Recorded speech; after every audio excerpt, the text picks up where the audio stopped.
Good day guys, ngayong araw ay nandito na naman kami sa Daet ni Marcos TV channel.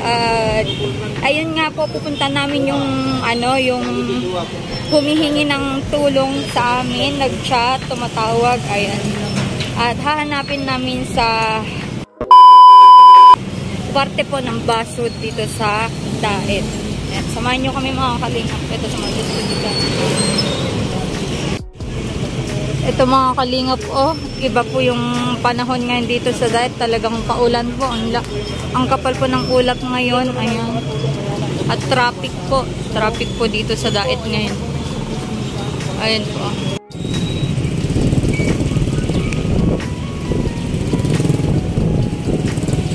Grabing sama ng panahon ngayon mga kalingap. Tingnan nyo.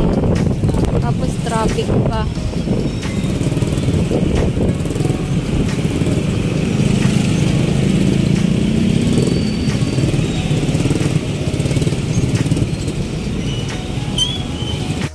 Sabihin mo dyan, yung lang natin.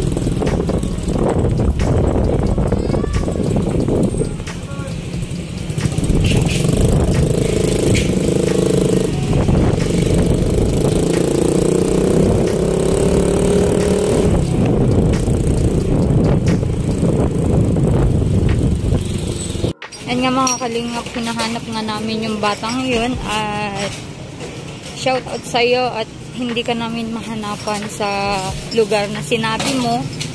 At sana naman ay wag kang mag-chat ng wrong place para hindi kami mapagod. Ayan, na maghanap sa'yo kasi ginawa naman namin yung best para hanapin ka pero hindi namin nahanapan yung place mo. So ayan guys, andito na kami sa pinakasentro ngayon at ayan nga po, maghanap tayo ng pwedeng mabutan dito ngayong araw para hindi masayang ang ating oras. At ang hirap nga po at naulanan kami kanina, basang-basama kami ni Marcos TV channel. Ayan. At ang pinakamasakit pa ay nahulog yung jacket ko na dala-dala ko. Kanina, binalikan namin pero wala na talaga yung jacket. At shout out sa nakapulot. Sige, remembrance ko na sa iyo yan. At yan ay bili ko pa sa bansang Kuwait. Ayan. Memorable yung jacket na yan. Mahal na mahal ko yung jacket na yan. Kaya ingatan mo. Kung sino man ang nakapulot sa jacket ko na yun na binili ko sa Kuwait nung ako'y nagtatrabaho pa doon.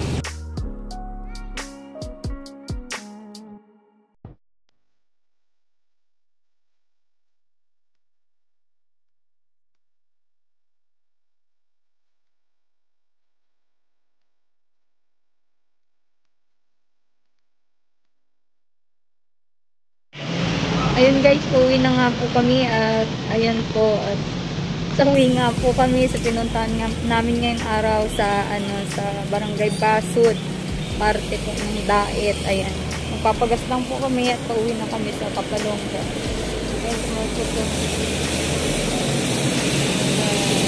Sana hindi lalakas yung ulan at masama nga po yung panahon. Kahit masama yung panahon ay sumugod kami dito sa Daet para lang ibigay yung hinihiling sana ng bata na humihingi ng tulong sa amin. Kaso nga lang hindi namin nahanapan yung kanyang binigay na address.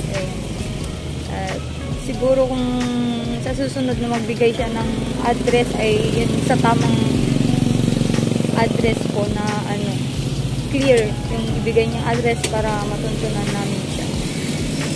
Tara na. saklap. Basang-basa kami ng ulan Ang layo ng biniyahan namin, 3 oras. Tapos pagdating namin doon, wala naman palang ganung pangalan doon. So kinukontak nga namin, ayaw naman na sumagot. So yan, lesson learned. Tara na mga kalingap. Ayan.